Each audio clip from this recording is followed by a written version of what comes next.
It's a powerful image. Hundreds of police officers turning their backs to New York City Mayor Bill de Blasio yesterday as he eulogized fallen officer Rafael Ramos. At the same time, in Chicago, demonstrators gathering to protest after a white Milwaukee cop was fired but not charged after shooting and killing a mentally ill black man who resisted arrest. So as tensions grow across the country between the police and community, what needs to be done? Joining us now is Milwaukee County Sheriff David Clark. Sheriff, everyone has chimed in on this, from the White House to local mayors, and I love your perspective. You seem to have it just right. What's the biggest misconception? What's the biggest, I don't want to say lie, but problem right now that seems to be permeating the air in the press and the media? Well, good morning. It's the false narrative. Let me correct you on something with the Milwaukee case with the police officer. He was the individual that was killed was not simply resisting arrest. He was beating that Milwaukee police officer with the officer's nightstick, a very potentially dangerous and deadly situation, and that's why he was cleared in that case of any criminal wrongdoing, because he was defending his life. Well, he wasn't forced to resign.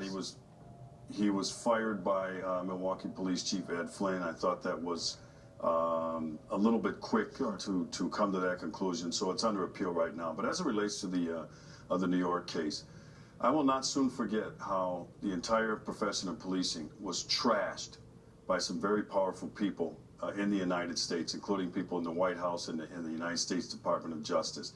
They sided with criminals and anarchists instead of coming out of the gate and defending the honor, the courage, and commitment of our nation's law enforcement officers. And only when two of New York's finest lost their lives, or were killed violently, did the rhetoric kind of calm down.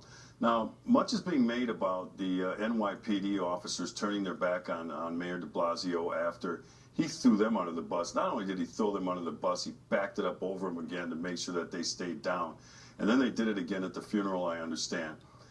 That's something that, you know, they get to do. That's protected speech, by the way. And I find it interesting that when it comes to some of the violent, vulgar stuff coming out of the mouths of somebody like Al Sharpton and other anarchists and criminals, we right away we jump to, well, it's protected speech, it's free speech. But when the New York police officers do something very solemnly and symbolic, you know, all of a sudden people use words like, well, or phrases like, was it appropriate, rude, so on and so forth. That's protected speech as well. I didn't hear one New York police officer over the last month or so that Bill de Blasio was running the bus over them. I didn't hear one officer call Al Sharpton a bigot, which he is, by the way. No, they chose a more socially acceptable means of expressing their disgust and outrage by just simply turning their backs. Sheriff Clark, I really want to say thanks a lot. We appreciate it. I think most people believe there's some sort of war against the police officers, and I don't think a lot of people understand just how bad they're going to make the situation. But we've got to let you go now.